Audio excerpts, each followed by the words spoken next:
안녕하세요, 투썸입니다. 저는 작년 4월 말부터 네이버 블로그를 시작하여 나름 꾸준히 하고 있는 평범한 직장인 블로거예요. 중간에 일을 쉬는 시기도 있었지만 전업으로 하진 않았으므로 직장인 블로거의 범주에 속할 것 같아요. 일평균 400명에서 500명 정도 방문하는 평범한 블로그지만 지금까지 운영하면서 경험하고 공부했던 것들을 공유해드리려고 합니다. 그럼 첫 번째로 블로그란 무엇일까요? 저는 제2의 포트폴리오라고 생각해요.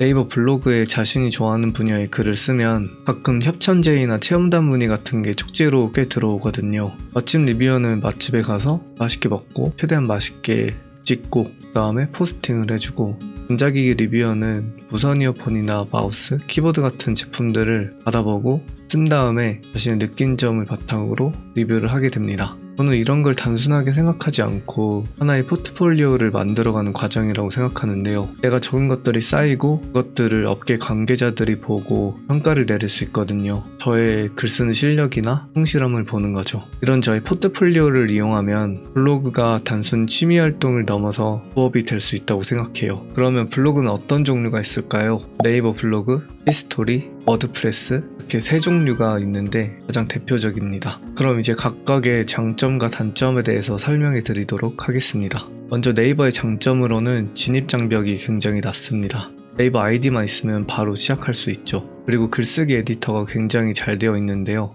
화면으로 보여드리겠습니다. 티스토리에 비해서 기능이 훨씬 좋습니다. 그리고 최근에 폰트들이 추가가 됐는데 마루브리, 다시 시작해, 바른 히피, 우리 딸 손글씨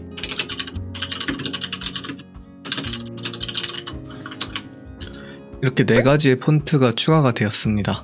저는 마루브리 폰트를 제일 좋아하는데 근데 이게 문제가 다들 13픽셀로 하면은 가독성이 너무 떨어져요. 확실히 기본 폰트에 비해서 이쁘장한 폰트다 보니까 가독성이 작을 땐 좀 많이 떨어지거든요. 그래서 저만의 폰트 설정은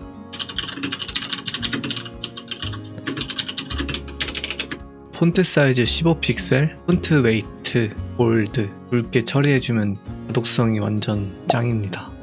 그리고 생각하는 또 하나의 장점은 사진 크기를 20MB까지 지원을 해줘요. 그래서 사진을 만약에 넣는다고 치면은 고화질 JPG 같은 거는 그냥 웬만해선 다 쓸 수 있고, 저는 블로그 글을 작성할 때 움짤 활용하는 걸 굉장히 좋아하는데요. 이게 몇 메가냐면 19.9메가입니다. 굉장하지 않나요? 에디터 기능이 왜 제일 좋냐고 했냐면 티스토리는 사진 크기를 10MB까지만 지원을 해줘서 움짤을 사용했을 때 제한이 많습니다. 그럼 네이버 블로그에 단점은 없을까? 당연히 있습니다. 너무나도 경쟁이 치열한데요. 만약에 좋은 키워드를 잡아서 1에서 5위 정도 상위 노출이 됐다고 쳐도 금방금방 순위가 내려갑니다. 제 글이 어디쯤에 포스팅이 되어 있는지 확인해 줄 수 있는 그런 기능이 있는 건데, 여기서 제가 얼마 전에 포스팅했던 것을 검색해보면 이때가 1월 29일이 17위, 29위 이렇게 랭크가 되어 있죠. 잘 보시면 12월 21일 이때는 12, 23위로 되어 있습니다. 문서량 차이 한번 봐볼까요? 이때가 1710개였고 가장 최근이 1880개입니다.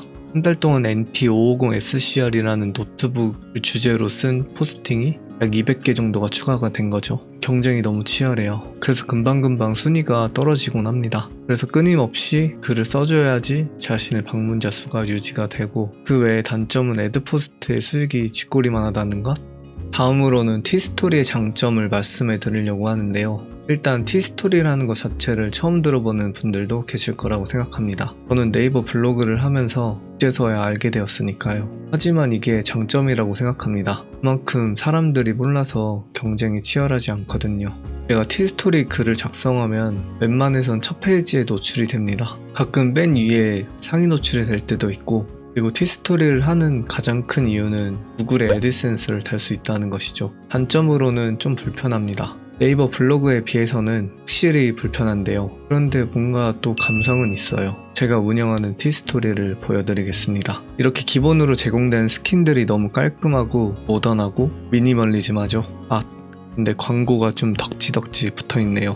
그리고 자신이 코딩을 좀 할 줄 안다? 그러면 여러가지 기능을 넣을 수 있습니다. 실제로 포스팅 글에 마우스를 가져다 대면 글이 커진다던가 색이 변한다던가 옆으로 움직인다던가 HTML과 CSS를 이용해서 제어할 수 있어요. 이게 기본 모드인데 상단에 그걸 클릭해주면 HTML 직접 코딩을 할 수 있어요. 여기서 단점은 에디터에서 쓸 수 있는 기능을 쓸 수 없고 메모장에서 코딩하듯이 해야 돼서 잠깐 에디터의 힘을 빌리도록 하겠습니다. 저는 VS 비주얼 스튜디오를 굉장히 선호합니다. 그럼 간단하게 코딩을 해볼까요?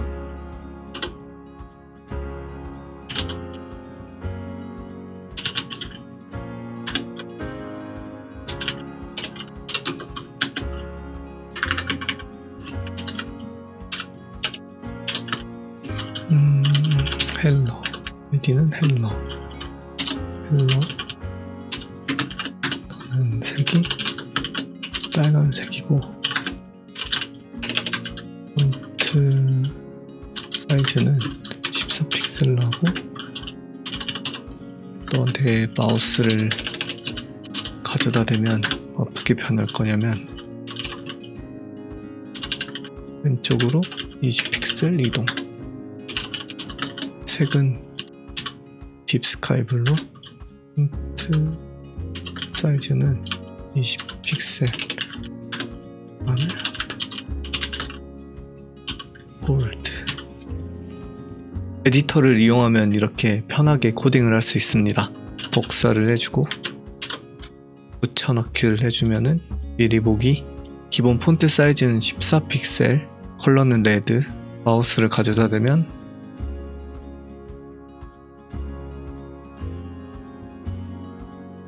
폰트 사이즈와 볼드 처리가 되고 색이 딥스카이 블루로 바뀌었습니다. 사실 저는 귀찮아서 티스토리 포스팅을 할 때 굳이 코딩을 하진 않습니다. 하지만 꼼꼼하게 신경 쓰시는 분들이라면 여러가지 효과를 넣을 수 있다는 것, 그리고 자바스크립트를 이용해서 목차 같은 것도 만들 수 있다는 것도 참고해주세요.